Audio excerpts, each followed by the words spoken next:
Selamat pagi untuk teman-teman semua. Selamat pagi juga untuk Bu Seca. Di sini saya akan mempresentasikan tugas ujian akhir semester berpikir kritis dengan tema egosentrisme. Sebelumnya apa kabar teman-teman? Apa kabar Bu Seca? Semoga selalu sehat ya. Oke, di sini saya akan memperkenalkan diri. Kami dari kelompok 10 dengan beranggotakan saya sendiri, Adea Pramesela Novianti, kemudian ada teman saya Alexander Danuarta, ada teman saya juga Aura Paramita, yang terakhir ada Michael Pham. Oke, next.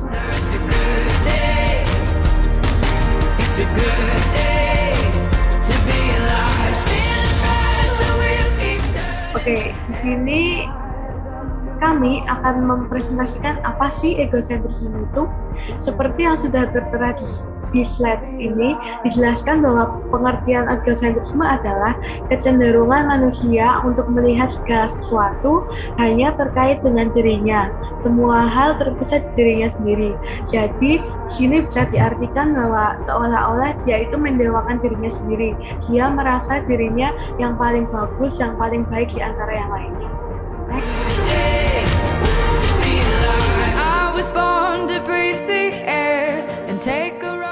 Selanjutnya ada juga self-interest. Apa sih self-interest itu? Yaitu hanya kebutuhannya yang paling penting. Contohnya, jika saya suka satu hal, kamu juga harus suka. Jadi sini dia intinya memaksakan orang lain untuk mengikuti apa yang dia suka.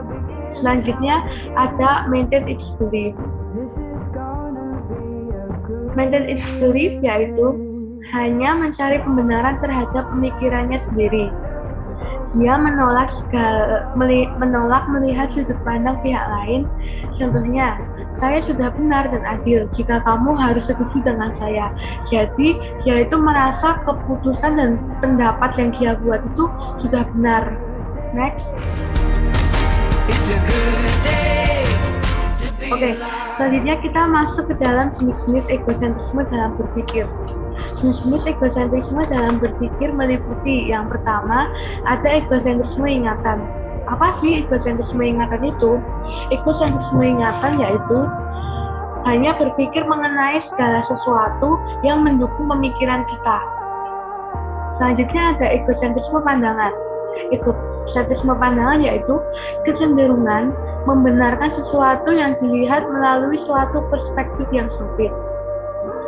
Yang selanjutnya ada egosentrisme kebenaran tunggal, yaitu kecenderungan memiliki rasa superior karena merasa mengetahui kebenaran lebih baik dari orang lain. Jadi di sini maksudnya tuh dia yang merasa paling tahu daripada orang lain.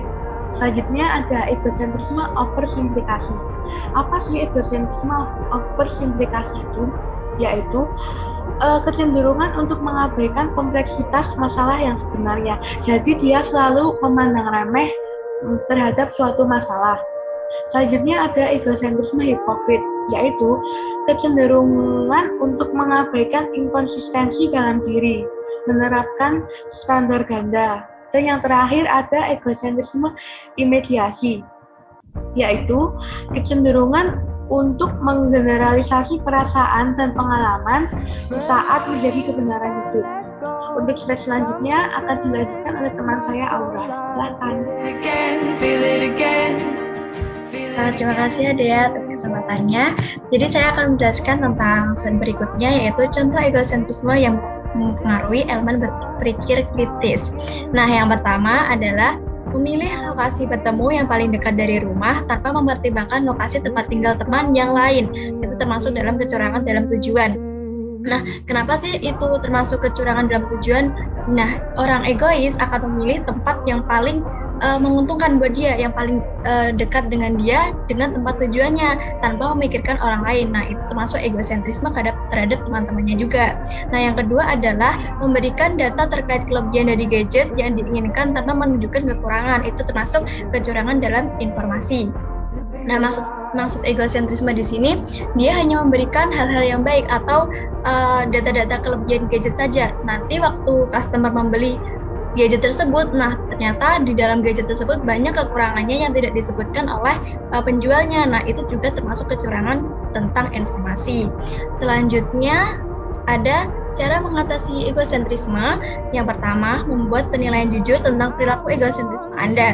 Nah, kalian harus membuat penilaian apakah saya udah jujur, apakah saya ini egois nggak terhadap teman-teman saya atau terhadap orang lain. Nah, yang kedua, mengetahui apa yang orang lain rasakan. Nah, kita harus empati, simpati terhadap perasaan yang dirasakan oleh orang lain. Kita tidak boleh egois dan memikirkan perasaan kita sendiri. Nah, yang ketiga ada membangun inner sense diri Anda. Nah, kita harus memikirkan atau membangun pemikiran-pemikiran yang bahwa kita ini makhluk sosial, kita harus bekerja sama dengan orang lain, kita harus menjadi orang yang baik terhadap orang lain.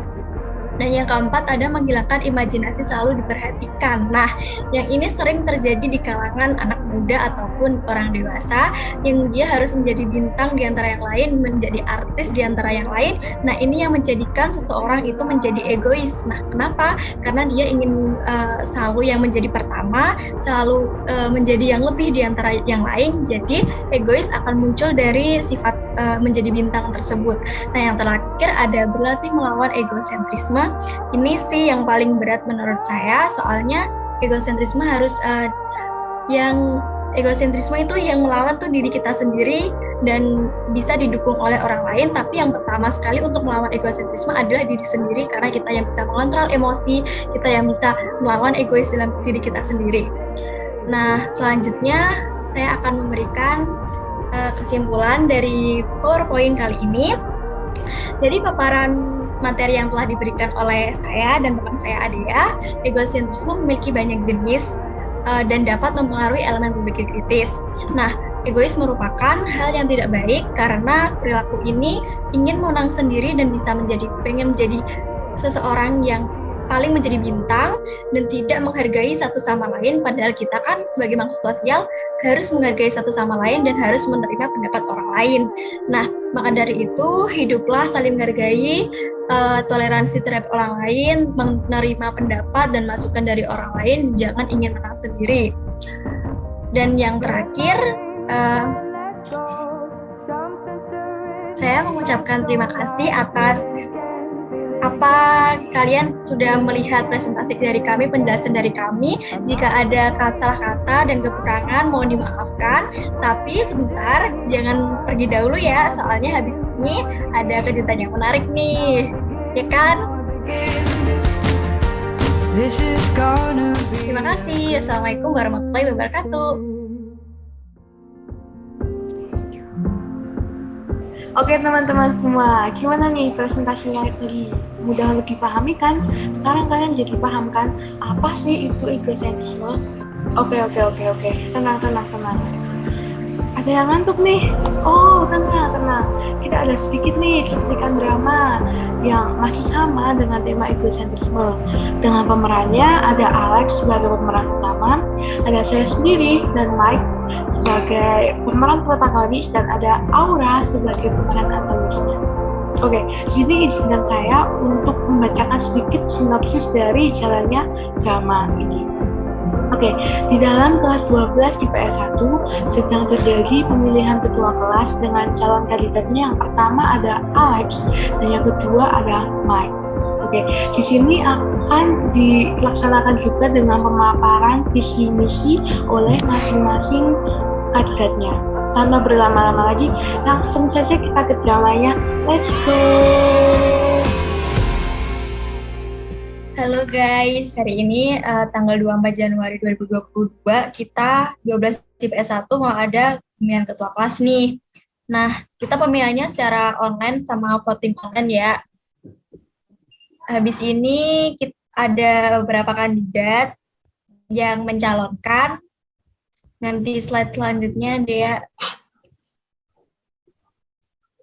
Nah, kandidatnya itu yang pertama ada Michael Mark April sama Alexander. Untuk Michael, coba sampaikan visi misi yang mau disampaikan ke teman-teman. Jadi, seperti bisa kalian lihat, visi dan misi saya sebagai ketua adalah: 1. Saya bervisi untuk menerapkan sikap-sikap mahasiswa dengan inisiatif dan keaktifan. Dan kedua, misi saya adalah memperkuat nilai dari arti pertemanan kejujuran untuk setiap siswa 12 IPS. Terima kasih Mike atas visi misinya. Yang kedua, ada kandidat kedua yaitu Alexander. Ya, visi misi saya adalah menjadikan kelas yang berkualitas, berpartisipasi, aktif, inovatif, dan bertanggung jawab. Menumbuhkan rasa persaudaraan, meningkatkan kedisiplinan mahasiswa dalam berbagai kegiatan. Oke, makasih Alex. Habis ini kita cepet-cepetan aja ya mau voting siapa yang akan jadi ketua kelasnya. Kita voting melalui Gform. Link Gform udah dibagiin di grup kelas ya. Coba cek grup kelas. Voting diberi waktu cuma 1 menit.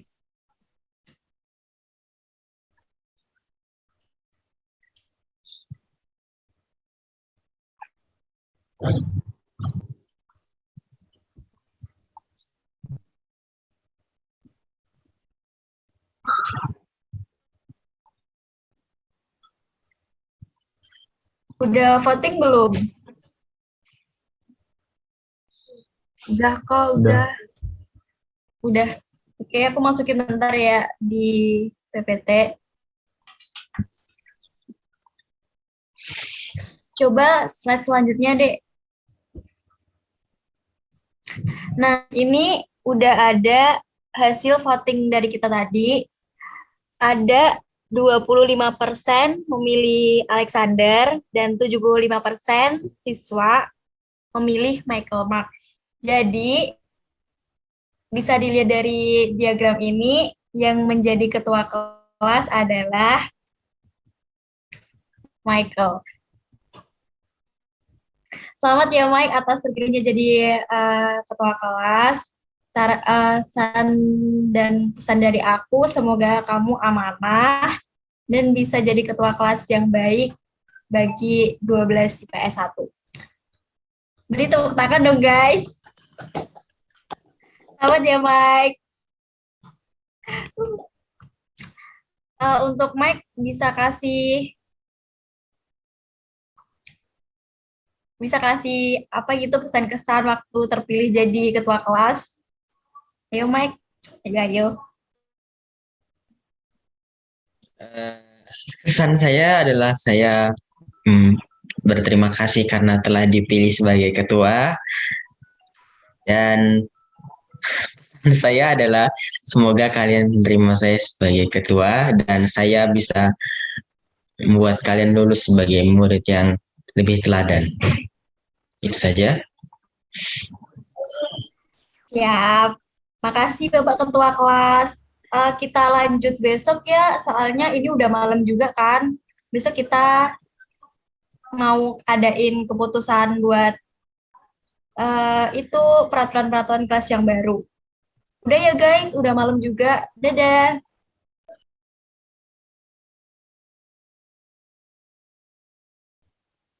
Baik, jadi sebagai ketua saya akan menerapkan 2 peraturan baru untuk setiap murid dan harus diikuti.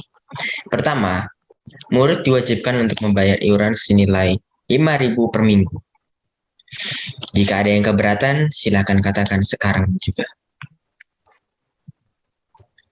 Saya keberatan Kenapa? karena 5.000 menurut saya kebesaran. Sayang sekali, tapi iuran ini dihitung untuk kebutuhan sekolah dan perlengkapan sekolah, serta jika murid-murid memerlukan kebutuhan khusus seperti salah satu anggota keluarga yang meninggal dan memerlukan bantuan finansial. Oleh karena itu, kami memberikan iuran senilai harga yang bisa diraih. Udah pas tuh like 5.000. Kenapa sih? Tapi tetap aja segitu masih kegedean menurut saya.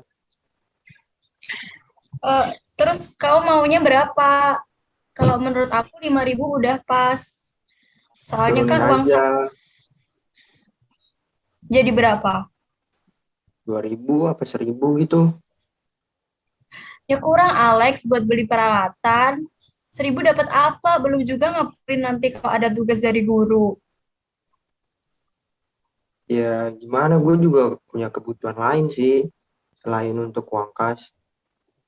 Ya kita juga punya Lex. Lu sadar nggak sih lu lebih kaya daripada kita? Lu nggak mungkin uang saku 10.000 per hari, nggak kayak kita ini. Tetap aja segitu tuh menurut gue kegedean. Udah. Kok malah pada berantem sih? Gini aja deh, Ya mending Alex tuh kita nggak mau. nanti vote dulu, kita tentuin ada yang setuju apa enggak. Biar kita nggak buang-buang waktu, mending kita lanjut ke nomor 2 aja dulu. Nanti baru kita bahas bareng-bareng sama temen. Gimana? Ya oke deh. Yuk Mike, lanjut. Baik, saya akan lanjut untuk peraturan kedua. Murid diwajibkan untuk mengikuti rapat yang diadakan setiap seminggu sekali setelah pulang sekolah. Jika ada yang keberatan dengan peraturan kedua ini, silakan bicara. Gue keberatan Mas Ian. Mengapa? Keberatan lagi, Alex. Ya habis pulang sekolah gue pengen main. Kan seminggu sekali, nggak setiap hari. Tetap aja barangkali ada waktu dadakan gitu, ada acara keluarga atau apa. Ya kan belum tentu ada acara kan ya. Ini seminggu sekali kan juga belum ditentukan harinya mau hari apa. Jadi kan bisa nyesuaiin ntar siapa banyak yang bisa apa enggak. Kenapa sih egois mulu dari tadi? Tetap aja gue habis pulang sekolah langsung pengen pulang. Lu jangan egois deh. Ini buat peraturan kelas tuh ya buat kepentingan, buat kebaikan semua anak kelas. Kalau ntar ada apa-apa kan bisa didiskusiin di rapat setiap minggu sekali. Ya masih aja, tetap aja gue nggak mau kalau ada rapat-rapat habis pulang sekolah. Kalau egois sih cuma rapat, Lex.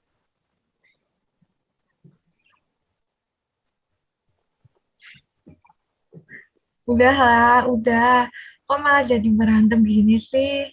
Kan semuanya bisa diselesain baik-baik, nggak perlu marah-marah. Diselesain baik-baik udah dari tadi, Dek, tapi Alexnya aja. Kok jadi gue? Apa gue yang salah? Ya lu egois, ini peraturan kelas soalnya. Ya gimana, orang gue masih tetepin main habis pulang sekolah. Ya kita juga pengen main, kan ini buat kebaikan bersama. Ya udah, yang mau aja yang rapat, yang nggak mau nggak usah rapat. Ya nggak bisa gitu dong, kita satu kelas, ya harus rapat semua. Dia kemana dong? Kok malah keluar? Dek, Bentar hubungin deh, ya, bentar. hubungin. Aku coba hubungin dulu ya. Iya,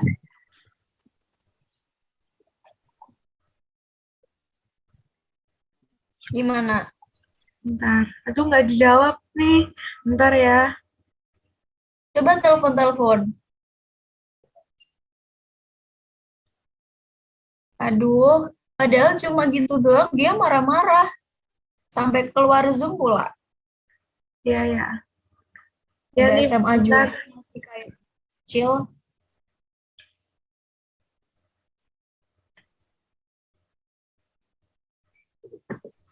Aduh, Alex. Ya nih, katanya dia mau masuk nih. Tapi kalian jangan Oke, oke. marah-marah ya. Ya Nyelesain gimana aja. kalau dia nggak egois, dia nggak marah. Tapi kan nggak harus Ya udah deh ya. marah-marah. Ya, udah bentar ya. Maaf, maaf.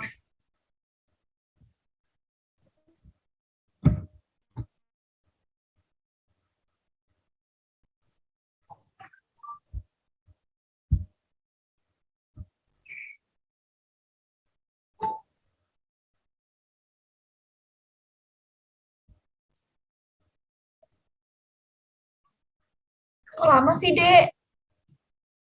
Gak tahu. Sabar ya. Ntar kita dia dulu ya. marah. Enggak. Kita coba Gara-gara fokus dulu. marah. Egois amat jadi orang. Alex. Ini nih.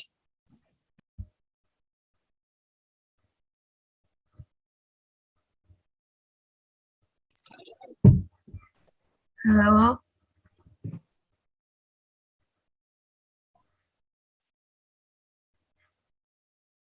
Kenapa, Lex? Marah. Enggak kok. Maaf ya, karena gue tadi terlalu egois. Ya terus, lu mau ini peraturan? Setuju? Ya deh, boleh. Ya udah, jadi gimana, Mike? Deal peraturan ini. Peraturannya sudah deal. Oke, ntar untuk harinya nyesuaiin aja kali ya. Soalnya kan juga mungkin sibuk-sibuknya orang belum tentu setiap hari sibuk. Beda-beda kesibukan orang-orang maksudnya. Lain kali jangan gitu ya, Lek. Masa tiba-tiba hilang dari rapat? Ya, maaf. Ya udah. Ya, Makasih ya teman-teman udah mau nyempetin waktu buat bahas peraturan kelas. ya sama-sama deh ya. Sampai ketemu lagi. Terima kasih. Bye-bye.